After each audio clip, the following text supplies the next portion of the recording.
Hey guys, my name is Canden. I'm here at my friend Arianna's house in Brooklyn, New York at her beautiful loft.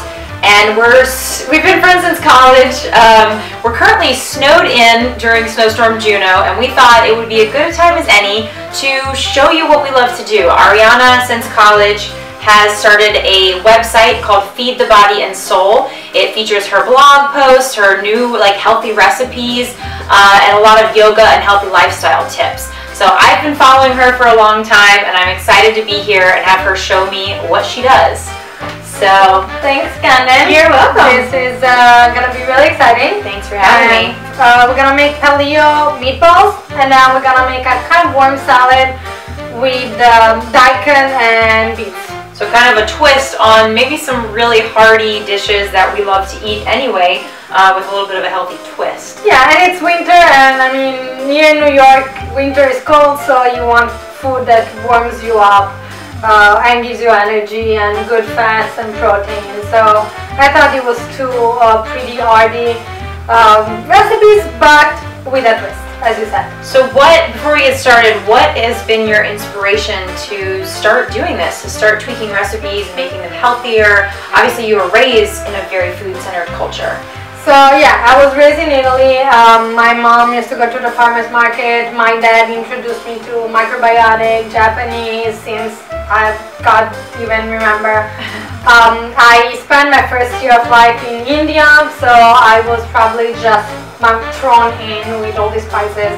And now that I became an health coach, I kind of learned more deeply of options that you can have and certain kind of ingredients which are better for your body. They are anti-inflammatory, antioxidant, or cancer preventing.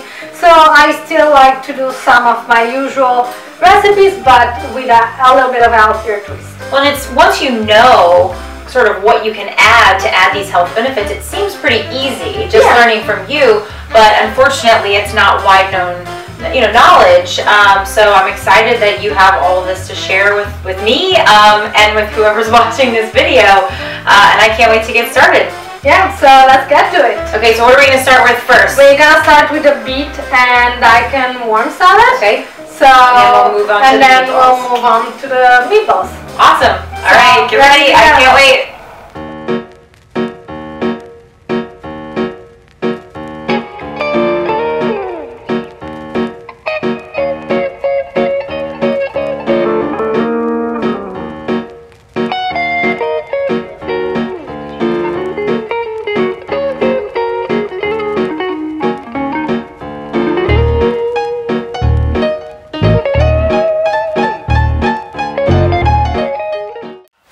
Okay, so now we're gonna warm up the beets and the daikon for the salad. Kind of a warm salad. It's a warm salad. It's like kind of warm salad. I love warm salads. I think. Yeah. And you're gonna take your vegetable and just put them in all together. Too many cooks in the kitchen. It already looks so colorful. Like we kind of match it. Yeah, it's true. And then you just put them in the heat and just let them go for a while. How long do you let your beets cook? The beets will take a little bit longer than the daikon because it's a little bit harder, as you could see when we cut it. But I will say like about 5 to 10 minutes. We're gonna toss them. We're gonna put a little bit of salt, which will help it to get softer.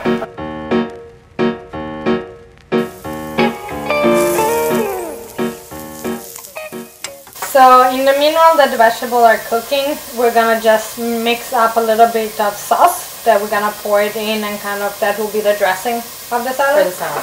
For the salad, yes. Some more sesame oil. About a spoon of sesame oil, since there is already sesame oil in the pan and they're cooking. Some mirin, which is a kind of Japanese oil. It's very light. It doesn't have much of a taste, but it's more because of the texture. It's a little sweet, tiny bit of sweetness it has, so it's nice to add for salad. And tamari, which is gluten-free. Add another spoon of So we got a lot of Japanese influence in this salad. Yes. It sounds like. Well, daikon, yeah, the daikon is Japanese. The salsa, a lot of Japanese food are actually healthier than let's say, you know, the ranch dressing that you will get like from Kraft. Darn it. So then you're gonna top it off once the vegetables are gonna be cooked. I'm gonna put the dressing.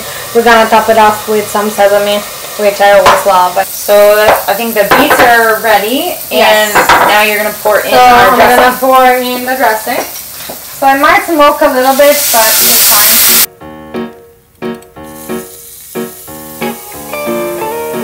And you're gonna turn off the fire and just let them steep.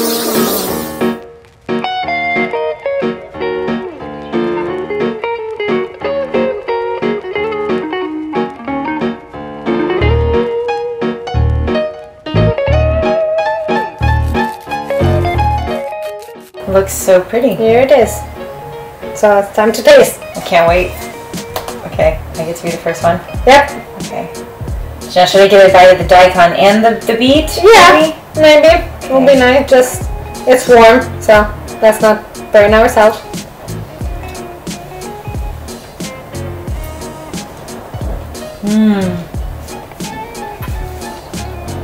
That's delicious. I taste the soy sauce, flavor, the sesame, the sweetness of the beets. Okay, I might have to get one more bite. Go ahead. Let me get one of the colorful beets. Yeah. See if they have a little bit of a different flavor. A little rainbow beet. That's delicious. It's easy. You can make it in about 10 minutes with the prepping, with everything. So now we're gonna do the meatball, which is a very Italian dish, but we'll do it with a little twist. We are changing it and we're making it gluten-free and dairy-free, but it still tastes delicious. Okay, so we're still using meat. So we have the ground beef, which is local, organic, and pasture-raised. Comes from upstate. Okay. So the first thing we'll do, we'll cut the carrots.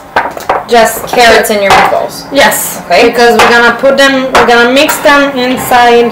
Does this help with texture or just adding a healthy ingredient? Used to put them in. Okay. So I like them and give it a little bit of sweetness. So you're gonna first cut them just in medallions, and then we're gonna chop them a little bit more. And you can open this thing. So we're gonna put a little bit of salt. Just about a pinch. This is the Himalayan pink salt. It's less refined, so I like it sometimes to use it together with the normal salt. And then we'll put about a spoon of oregano. You can put, but yeah, let's say about like a big pinch. Yeah, big pinch. Okay. And then we'll do turmeric. So turmeric, I like to use it because it's very anti-inflammatory. So you almost use this, you can see you have a little ball of meat. And then you're gonna add the eggs.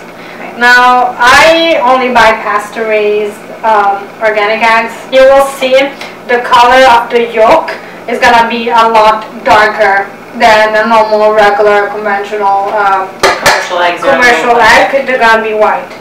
So the yolk, as you can see, the yolk has a very yellow color.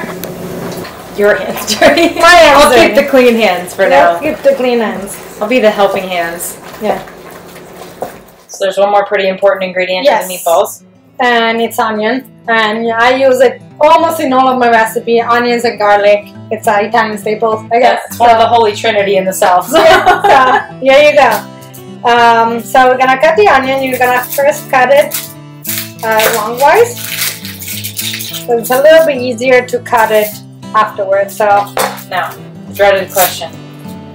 How do you stop from crying when you're cutting the onion? I don't know if you have any special Italian tricks. So I heard a lot of many tricks. I never tried them because at the end, by the time I start cooking, I'm like, I already forgot of doing all of the preliminary. But if you kind of cut it, put it in the freezer, and have all of the chopped onion in the freezer, and then you just take out how much you need, you're kind of like ready to go. You're not crying. You only cried once, right? And you're done. So just chop ahead of time. Cry once.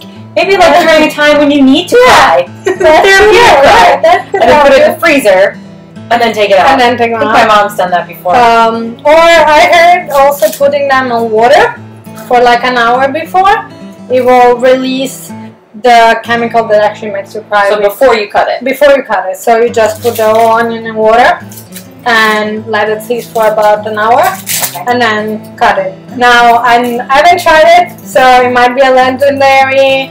We'll let you guys know we'll try it. Or if anybody else tries it out there, let us know. Let us know, and we'll try it. So now it's time to cut the onion. There's some onions that are a little bit sweeter, so they will not make you cry as much. Or scallions are another great thing for tasting, if you like scallions. So we're gonna cut the onions. We're kind of like a little bit roughly chopped because we're gonna put them on top to guide them instead of on the bottom. If you put them on the bottom, they're just gonna burn. So if you put them on the top after you put the meat, it kind of gives it a little bit of that sweetness onion taste and will not just burn.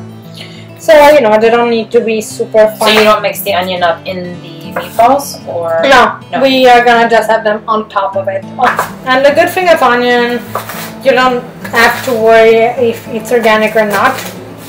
A lot of people are like, well, I just want to get all of my vegetable organic. I mean, it's better, but if you don't have the availability, the good thing of onion is that they peel. You peel them, so even if they put, which one they don't put as harsh chemical, but even if they did, you peel them off, so they are kind of protected from it. And we're gonna put them in the pan. So you see how it's starting to sizzle, so you just know that the olive oil is just ready. And then you're gonna put the onions on top. And you know, they're gonna kind of be on the bottom, but if you cook them in the middle of the meat, they're not gonna just burn.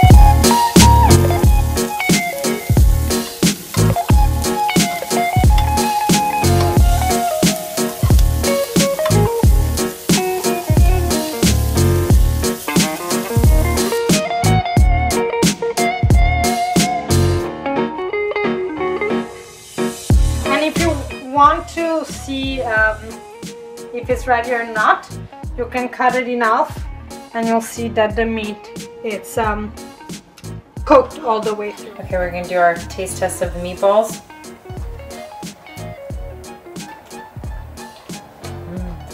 Very moist. Yeah. So you can taste the quality of the meat too. Yeah. None of the flavors take away from the meat. And the turmeric also came That's out. what it is. Yeah. And that like earthiness. Yes. So it's fun. It's easy. It's something I really like a lot, especially if you have like a lot of guys maybe, and you know, maybe during your Super Bowl or during Super Bowl food. Yeah, Super Bowl food, or you know, any other little holiday or birthday. Buon appetito!